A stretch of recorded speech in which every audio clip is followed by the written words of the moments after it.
So at least that angle of security we've covered, but let's take it to Abuja now. Someone who should know better joins us on the program, guys.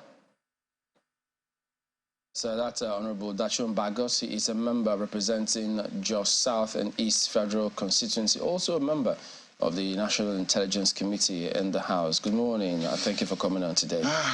Good morning, Chairman. Commiserations, because yes, it is tough, especially the figures. We don't even know what the real figures are at this point, because it's tough. But certain things are usually basic. The mold, I mean, having reported this kind of matter for years, there are certain signatures you see, and you also expect that security agencies should know all of these things. But unfortunately, we see this happening again. How are you relating with this? Well, I was welcoming here this morning, and thinking of issues that we're going to discuss, and I said, not again, not again. We've been talking about these issues and this platform for the past 4 or 5 years, so not. And have we ever said that after all this, with all the solutions, advice given to government from different people, can we one day sit down to celebrate that these issues have been resolved? Are we not proffer solutions? So these things keep coming in, coming out, discussing and saying on the same issues, and somebody somewhere is afraid that he doesn't want a particular set of people not to be annoyed or angry, to feel offended. Is that why you think this absolutely keeps happening? Okay, why is it keep happening? Absolutely, because number one, government have not really taken these matters to heart. Only political statements day in, day out. Over how many people have died in the past few 3 days? Let's be so analytical about it, that villages within one local government were wiped out. Within how many days, and up till now still counting, and the tension is moving to neighboring communities, neighboring local government. Yesterday night, Barkiladi axis couldn't sleep, everybody was so tense. And with that kind of attacks on daily basis, we just sit down, and after all these attacks have happened and have taken place, security vehicles, you go and lump dead bodies, instead of lumping people that were arrested or the dead bodies of the attackers. How many times, what's the average time to take or to kill, unfortunately using that word, in 5 people? Not less than 10-15 minutes. But no security response. And let me review the security architecture that has been put, especially in Plateau in the past 4 years. There's Operation Safe Haven. Operation Safe Haven. Apart from even the Operation Safe Haven, what government has put in place. I always say that, look, the security usually has intelligence in whatsoever has happened. But the political will to execute it, the political will to be able to face these people headlong. What is this political will? The political will is that you know what the issues are, but you try to manage the situation. Let me review maybe the statement of the outgoing governor. At a point in time, he said that, well, we have given these people commissioner, we have given these people, now there is peace on the plateau. We've been able to establish a forgiveness garden. We'll be able to say that we have peace-building agency. So for the past 4 years, there is forgiveness garden. Who is forgiving who? There is, you have given them commissioner so that they will not attack. So, which means you know who is doing this, and you brought a cake to the table to give these people and to achieve peace, political peace. And I've said it here, not once or twice, that political peace will never last. Does this suggest that security agencies there, like the police, are helpless? Absolutely, because at the end of the day, when they do their work, I've had security agencies complain not once, not twice. Look, we know these people will go and arrest them. When we bring them, it's either they are being taken to Abuja, or it's either they are saying that they are being given bail, or so on. So who is now who is now facing death sentence in the courts today? Where is the justice system? So if the justice system have failed, these things will continue. That's practically part of political peace. What exactly is this about? I mean, several times we've been told it's about land, scarcity of land. Anytime I'm driving, how can it be? I'm driving into Jos or driving into Plateau State, you just see land. Wide expanse of arable land. I mean, generations will come and go. The land will still be there. I know the population is growing, and you have to ask, how can something that has been so freely given, be such a hot point of contention? Today, if I want to read it politically, like the politicians read it, or like how the outgoing administration have been reading it politically, I will say that why is it that it is now that is the local government of the incoming governor that is being attacked heavily? Oh, if you want to read it politically, you will say, well, because he got that overwhelming support against the new, that's why now he is being faced. But you don't have proof to do that. You will see that when issues have not been really faced headlong, these are issues that will continue. It's just like you have your own child at home. Mommy, I need chocolate. Mommy, I need this. You don't really look at the side effects of all those things. You just give, just so that you will not be crying all the time. And when this child grow up to an adult, you will see the difference, and you start saying that your child is wayward. This is the issue we're facing now. And the Operation Rainbow that we have had in the state have been neglected. The reason Operation Rainbow was supposed to be like our own state police, to be able to draw strength from the community, to be able to draw intelligence from the various community, not to wait for attack to happen and the STF will start running into. I've said that, look, STF has tried its best on the Plateau. DSS have tried its best on the Plateau. But who is giving who command to go and counter those attacks? Who? At what point do we have government coming in to say, look, whosoever is to give those directives on, shoot aside on those people that are perpetrators? Who are those people? Can't you trace them? And I always say that in the 21st, getting to the 22nd century, that we still cannot ascertain technology. Today in the West, that we are all looking at, remove technology from the West, they will be blind security-wise. Yeah. Again, I go back to root causes. We've been told, okay, this sometimes is because of scarcity of land. Usually, we know that during the dry season, where water becomes a scarce commodity, herders are taking their cattle looking for water, and they might sometimes, encroach on people's land. But this is rainy season. Well, right now in the middle of the rainy season, there's plenty of forage for cattle everywhere. I mean, farmers are currently farming their own land as well. So you have to ask, what exactly could have caused this latest flare-up? I do not want to think, you've talked about politics, I do not want to think that people do not regard lives anymore in such a way that if you choose to play politics, it will now be with the lives of over 85 human beings. Yeah. And that's the number you can even count. That's the number you can even count. And so when government, even from what you have said, when government will try to give it a certain coronation, the coronation that is a clash. If it is a clash, you have had 85 people from the villagers, from the people that are saying, where is the dead bodies of the others if it is a clash? Because we must all struggle and box. Where is the dead body of the other side? And if you're talking, it's a clash, herders, farmers clash, this and that. It is pure trying to see how to wipe most communities as a result of whatsoever they want. Well, we don't know. As of today, in axis of Riom and other, the same communities, the same method that was used over 12 years ago to wipe some of these communities in Riom axis. Up till today, these communities have not been reclaimed.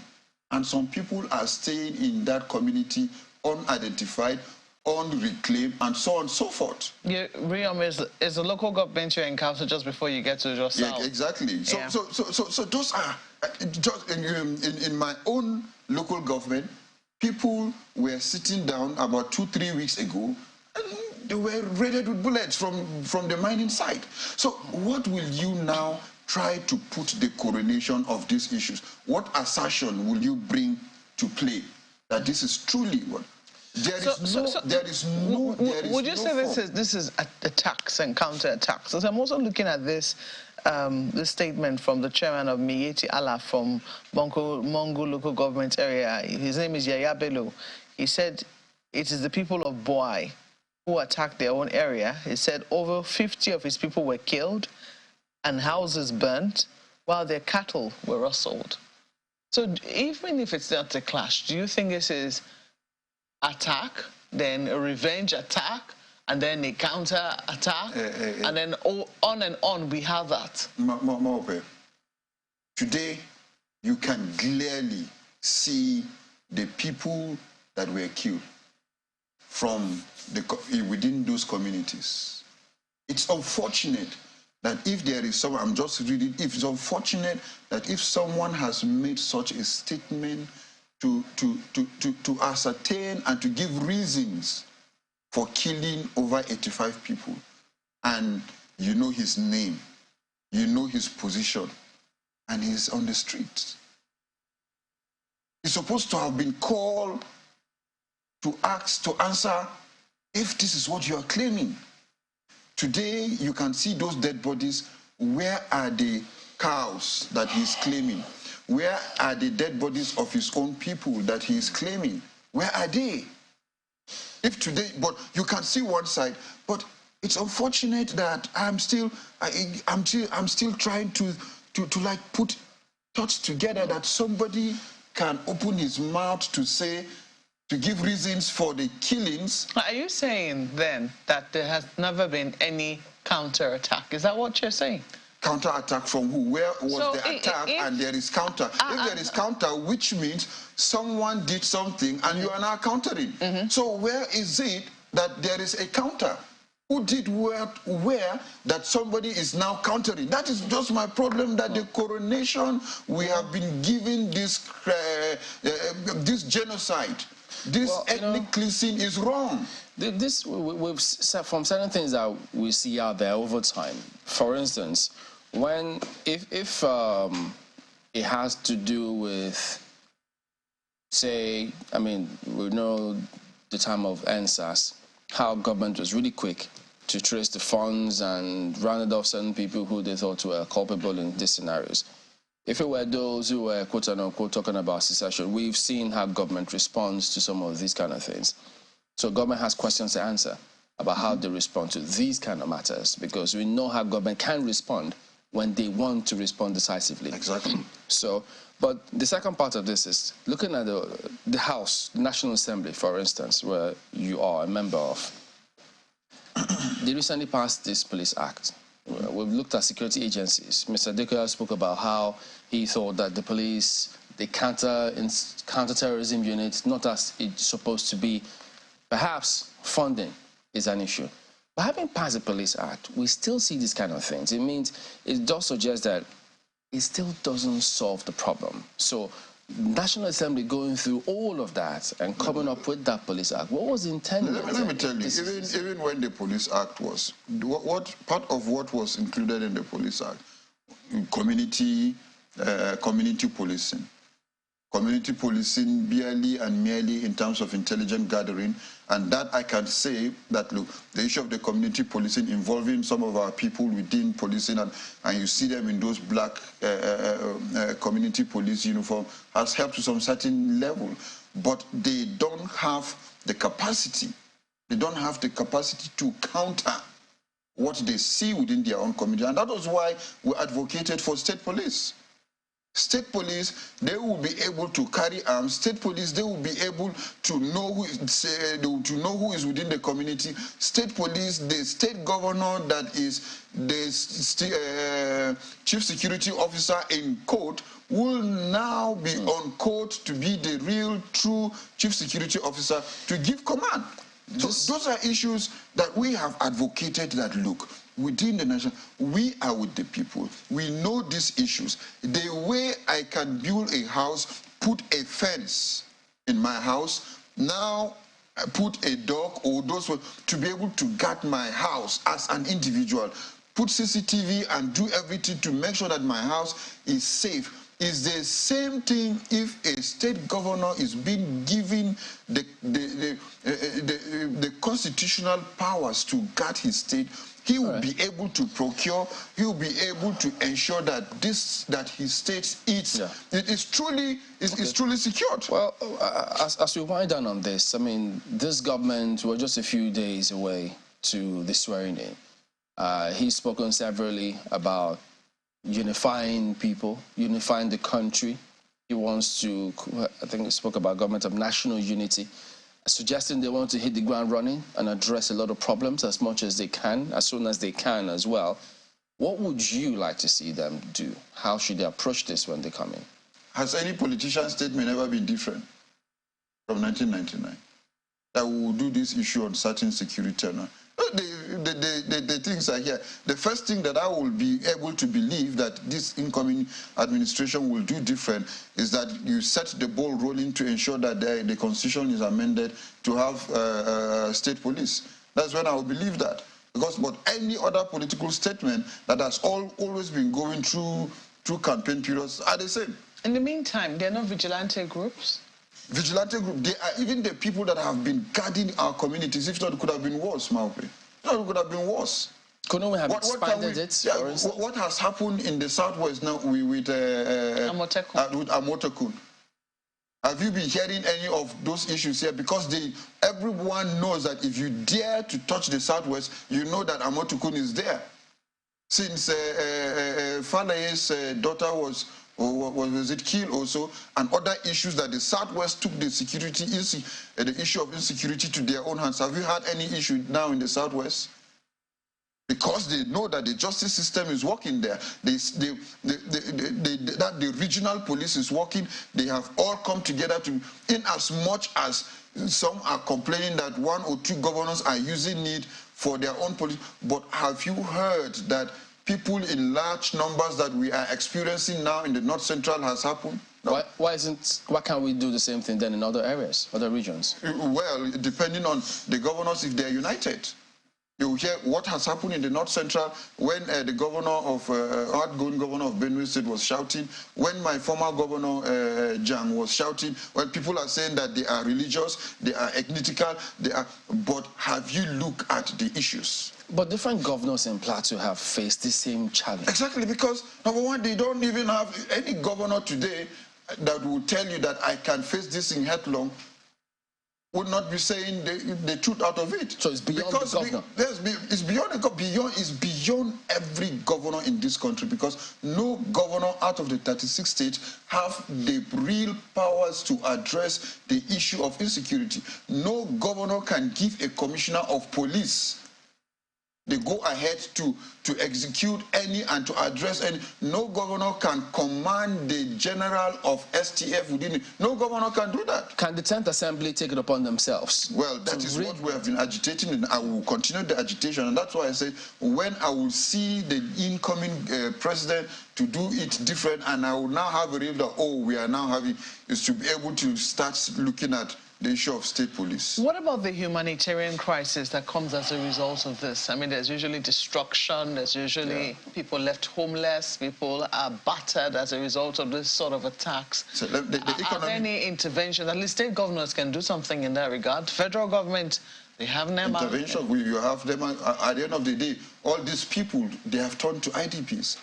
Is that what government is supposed to be? That at the end of the day, now We will have NEMA moving with trucks of mattresses, truck of footloads, trucks of... is that what peace is supposed to be? And it reflects that is the only role of government in terms of securing people. You wait after but at this, least you they now should play that role. At least, and in the meantime, if they could not catch the people, if they couldn't keep them safe, and in the meantime, do they play that role? That's the question I'm asking. Do they play that role? See, people are even tired. Let me tell you, let government start moving with trucks to those communities that they want to give them relief materials if they will not be chased around, if they will not be chased out. Plateau people are very hardworking people. We can go to our farm and get food for ourselves. We can build our houses, even if it is mud houses. All we need is to ensure that we are peaceful, that our environment is peaceful. We'll be able to do all those things. We are farmers. But we can do all this, not to wait that after we have been killed, you start coming to give us mattress and food that we can farm ourselves. Is that how we now turn to be beggars? It's a very unfortunate scenario, very, very hard to swallow. And of course, government has a lot of questions to answer about all of these things going on. And let me tell you, we just came out from elections. The kind of securities, if government can just give us 20% of attention in terms of security, the way they give and the way they guard electoral votes into these issues of insecurity, we will achieve something. Yeah, 5,000 police, maybe 10,000. We'll see those reports on a regular basis. Let's just have 20 to 30, 40% of those kind of effort that government put in place in election and to put it in place for our people. You will see results. Well, thank you for coming on, Honorable Dachon Bagos, and we just, well, I hate to say we hope, but no, they have to do much more than hope, because that is why they were elected, to address problems or challenges such as this one.